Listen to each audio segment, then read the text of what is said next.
You must all know half a dozen people at least who are no use in this world, who are more trouble than they are worth. Just put him there and say, sir or madam, now will you be kind enough to justify your existence? If you can't justify your existence, if you're not pulling your weight in the social boat, if you're not producing as much as you consume, or perhaps a little more, then clearly we cannot use the big organization of our society for the purpose of keeping you alive, because your life does not benefit us and it can't be of very much use to yourself. Shaw believed in mass killing by category, not usually by racial category, but by category, you know, the idle, the unfit. Killing off the parasites within society was what Marxian socialism was about. It demanded in a London newspaper that the scientists should devise a humane gas. I appeal to the chemists to discover a humane gas that will kill instantly and painlessly. Deadly by all means, but humane, not cruel.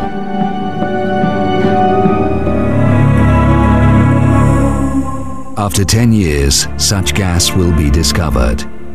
It will be called Zyklon B. The man who oversaw its practical application, Adolf Eichmann, will later testify that thanks to Zyklon B, people in Auschwitz died without pain. Zyklon B was a humane gas. Yes, Eichmann will use the very same words.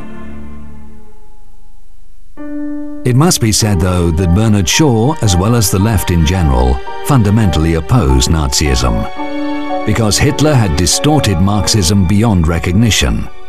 Gassing people based on their nationality was absolutely inexcusable.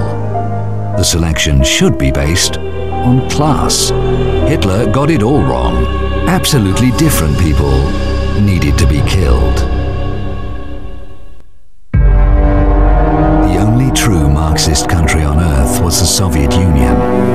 It exterminated strictly according to Marxist teaching, the class enemies. In general, the process was pretty similar to the extermination of the Jews.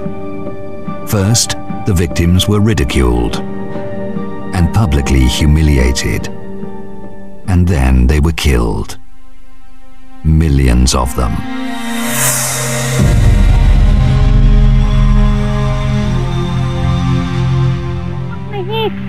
Ведут сейчас с нами вместе разоблачить и еще можем больше разоблачить, которые остались.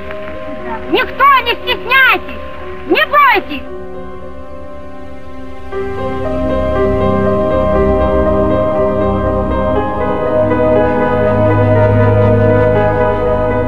If the enemy does not give up, it must be exterminated.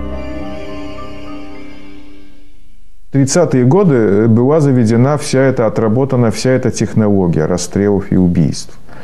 Значит, практически каждая область, административная область, имела свою зону, где, захоранивали этих расстрелянных. The shooting itself was carried out in prisons. In the basements there were special shooting chambers, with concrete walls and with a runnel to channel blood. Человека вели по коридору в красный уголок. В красном уголке последнее, сличение персональных данных. Он должен был назвать свою фамилию, имя, отчество. Потом, его выводили, заводили в эту комнату. И как только он переступал порог, он получал выстрел в затылок из пистолета. Yes, people were killed by a bullet in the head. We know that usually they were killed by bunches of, between 100 and sometimes, several hundreds every, night. Then the corpses were loaded onto trucks, driven out of towns and buried in nearby forests and parks. This is Bukivina Forest near Kiev. The elderly people will never forget the trucks which were driving here during the night. Blood was dripping from them en route.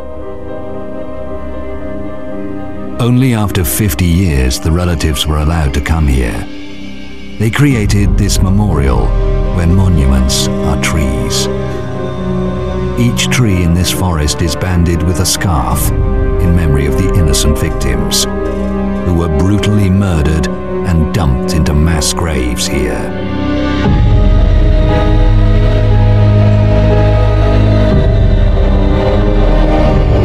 Bikivna, Butovo, Leningrad, Vinnytsia, Kharkov. Mass graves littered the whole country.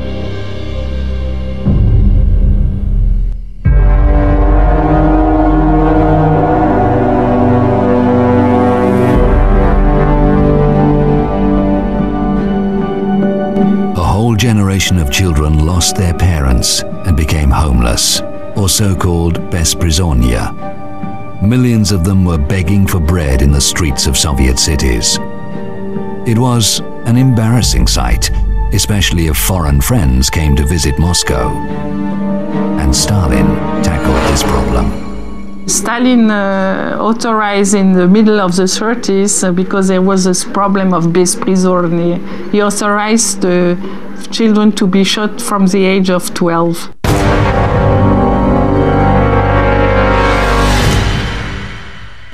People were being shot day and night throughout the biggest country in the world. Stalin even got to the point of killing people by random, by quotas. Let's say 100,000 in Tambov district. Okay, that's it. Whoever they grabbed and shot will be fulfilling quota. They wouldn't care about names. Then after the quotas were fulfilled, the local authorities would report to Stalin, to Central Committee, and asked for additional quotas. Хрущев просил, лимит, вот там что-то ему там разрешалось, что-то 7 или 8 тысяч врагов народа. Он просил, дайте мне лимит на 17 тысяч.